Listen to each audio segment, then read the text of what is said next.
Andrew Kinsman, Salim Essen, Majid Kayan, Abdul Bashir Fazi, Dean Lisowick, Sarush Mahamudi, Skendaraj Navaratnam, Tess Ritchie,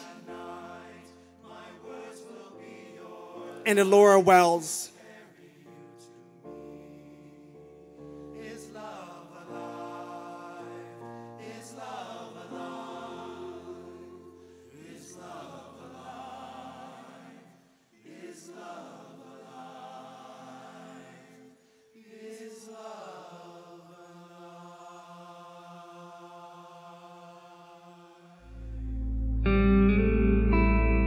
The names are disturbingly familiar. Some have echoed through Toronto's Church and Wellesley Village for years, their faces plastered on posters and searched for by the community.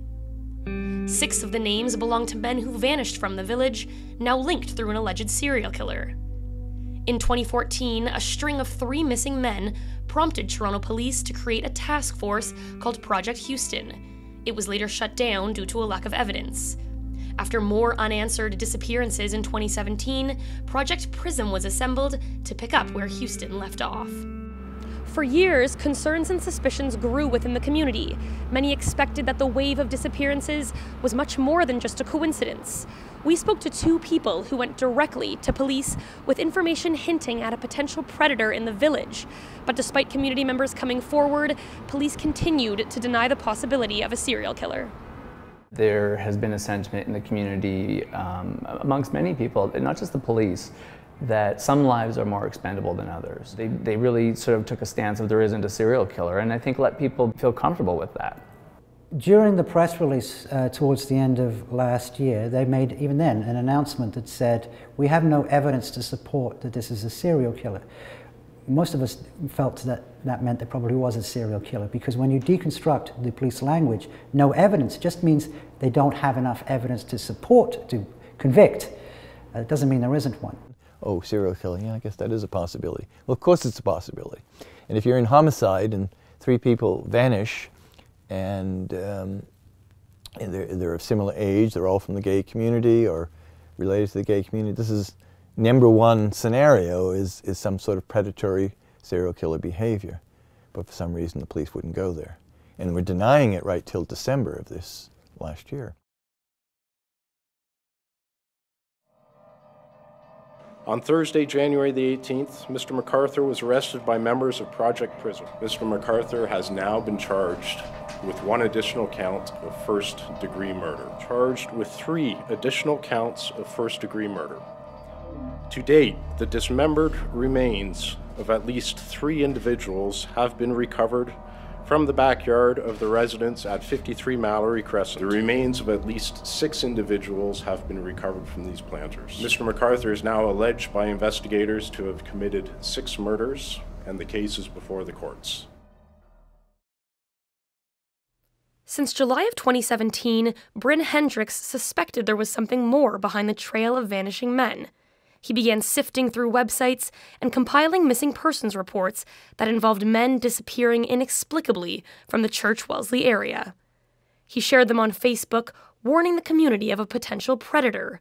Later that month, he reached out to the police, wanting to discuss a missing persons initiative, but received no reply. We had no way of knowing whether or not these people were still missing, what had happened to them, and why some of these cases may still be open. So we were careful in doing our best to try to put this information together for people. And then it just grew from like a social media post of 4 to 5 to 6 to 7, back down to 6 when somebody was found, and then up to 8, and ultimately got to 13 at one point. And we, at that point, I think it was towards the end of July, I said, I can't keep doing this. Like, we don't know whether or not these people are all linked. There was comments coming from the police that were like, this is not helpful to have this person on there. But yet there was no confirmation the person wasn't missing anymore. So, struggling with, well, I'm being told it's not helpful to have them on there, but they're still missing. My goal is to find the person, right? And so you know, what do I do in that situation? In between finishing her PhD at the University of Toronto and researching serial homicide, Sasha Reid created a missing persons database. She spent 2 years digging through Google searches and inputting names until this past summer when she came across 3 that stood out among thousands. The same 3 people that prompted Project Houston led her to suspect there was a serial killer at work. Similar to Bryn, she reached out to the police. She provided them with a list of characteristics that she predicted the potential killer would have. After a 25-minute phone call, she was left with the impression that the police were not shocked by the information. Well, initially I was thinking, okay, potentially human trafficking, what's going on here? Just because they were so similar. They shared the same communities, the same interests. Some of them went to the same bars. They went missing from roughly the same areas.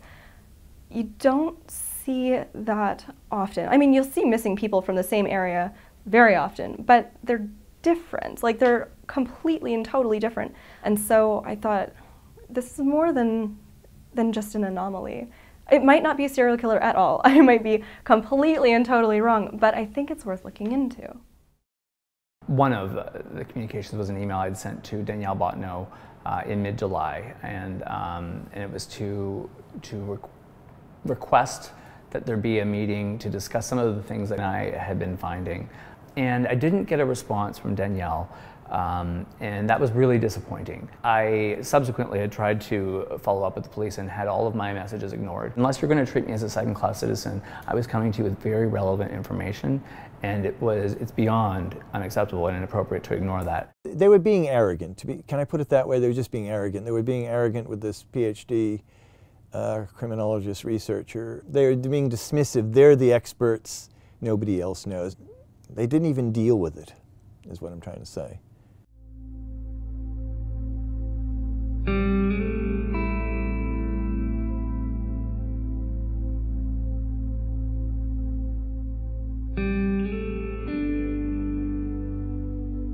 How big of a role has the community been playing in this investigation? The biggest role.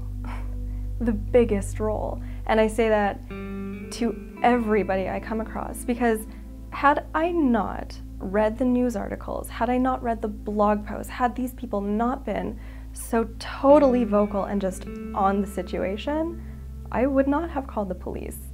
It was concerning to me that so many people were scared and without an answer and felt alone in this.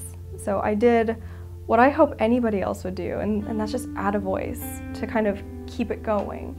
That's it. The community is the hero here. That's it. This was something that hasn't happened in our city before. When we first came into play with Project Houston, when I look at the amount of resources that we put in, I thought that we clearly were listening. CPS, you're fired! Saunders, you're fired! If anyone would know before us, it's people that knew him very, very well. Policing is not doing us right. We knew that people were missing, and we knew that we didn't have the right answers, but nobody was coming to us with anything. Chief Saunders was quoted in the Globe and Mail saying, "We knew that people were missing, and we knew we didn't have the right answers, but nobody was coming to us with anything." I mean, what goes through your head when you hear that? Like, I don't know if he wants, maybe it didn't come to him on a silver platter with like a little folded card. Maybe that's what he was looking for. I'm not sure if he needed it to be delivered to him by courier. I don't know if there needed to be a press conference by individuals to say, with a banner saying you're not listening, but that is the most absurd, frustrating comment. And to put that blame on the community, let me tell you that there is no person that is befitting of the office of the chief of police that then says to a community that they should have done a better job. I don't get a salary for this. Nor do any of the victims and their families and friends who may have had information. None of them were paid to do that, but they would have liked to have had their loved ones back. And that's up to the police to do that. Of course there is LGBT bias. Of course there is huge bias. There's no accident that the first 3 people who were reported missing were men of color and the last 2 were not. And suddenly it becomes more important. It's obviously there. So with Bruce McArthur, he was convicted of a violent crime of beating someone violently with a metal rod, and he was convicted. If it was me who had a violent crime that I was convicted of, and that crime be pardoned, then, and if someone goes missing and they're connected to me somehow, the police would take the time to come and investigate me in a very thorough way. I don't know that that's happened with Bruce McArthur. So this is where I kind of sit and say, okay, racism did happen here, right?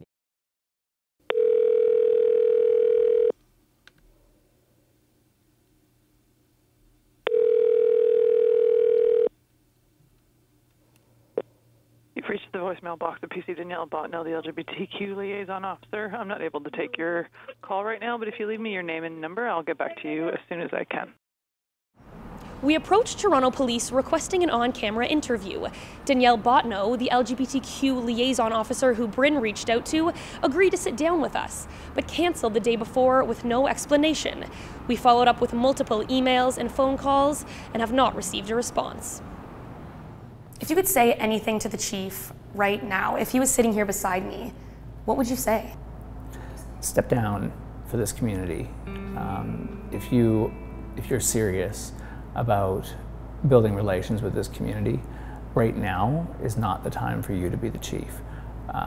And right now you're doing more damage than good. Institutional change happens at incredibly slow rates.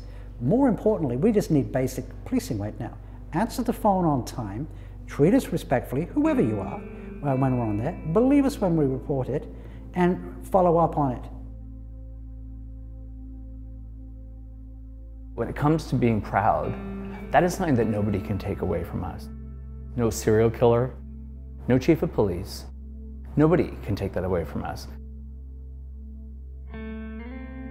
The positive that we can get out of this is to bring Toronto Police Services kicking and screaming into the 21st century.